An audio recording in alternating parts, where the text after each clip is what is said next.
മമ്മൂട്ടിയുടെ മകനായി സിദ്ദിഖിന്റെ മകൻ. അങ്ങനെ ഒരു താരപുത്രൻ കൂടെ സിനിമയിൽ അരങ്ങേറ്റം കുറിക്കുന്നു. നായകനായി തുടങ്ങി വില്ലനായി നിലയുറച്ച് സഹനടനായും മലയാളി മനസ്സിലിരിക്കുന്ന സിദ്ദിഖിന്റെ മകനാണ് അടുത്തതായി സിനിമയിലേക്ക് ചുവടുവെക്കുന്നത്. അതിലും ഒരു ട്വിസ്റ്റുണ്ട്. മമ്മൂട്ടിയുടെ മകനായിട്ടാണ് സിദ്ദിഖിന്റെ മകന്റെ അരങ്ങേറ്റം. സലീം അഹമ്മദ് സംവിധാനം ചെയ്യുന്ന പത്തേമാരി എന്ന ചിത്രത്തിലാണ് ഷഹീൻ സിദ്ദിഖ് മമ്മൂട്ടിയുടെ മകനായി എത്തുന്നത്. ഒത്തിരി ചിത്രങ്ങളിൽ മമ്മൂട്ടിയുടെ വില്ലനായും സന്തത സഹചാരിയുമായി വേഷമിട്ടിട്ടുള്ളയാളാണ് സിദ്ദിഖ്. ആദാമിന്റെ മകൻ അബു, കുഞ്ഞനന്തന്റെ കട എന്നീ ചിത്രങ്ങൾക്ക് ശേഷം സലീം അഹമ്മദ് സംവിധാനം ചെയ്യുന്ന പത്തേമാരി പ്രമേയമാക്കുന്നത് മലയാളിയുടെ പ്രവാസ ജീവിതമാണ്. മമ്മൂട്ടിക്കൊപ്പം തുല്യ പ്രാധാന്യമുള്ള വേഷത്തിൽ ശ്രീനിവാസനും എത്തുന്ന ഈ ചിത്രത്തിൽ ജുവൽ മേരിയാണ് നായിക. കഥയും തിരക്കഥയും സംഭാഷണവും രചിക്കുന്നത് സലീം തന്നെയാണ്. മമ്മൂട്ടിയും സലീമും കൂടിച്ചേർന്ന രണ്ടാമത്തെ ചിത്രമാണിത്.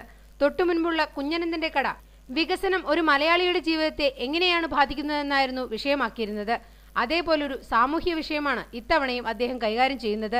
കഥ പറയുമ്പോൾ എന്ന ചിത്രത്തിന് ശേഷം മമ്മൂട്ടിയും ശ്രീനിവാസനും കൂട്ടുകാരായി അഭിനയിക്കുന്ന ചിത്രം കൂടിയാണിത്.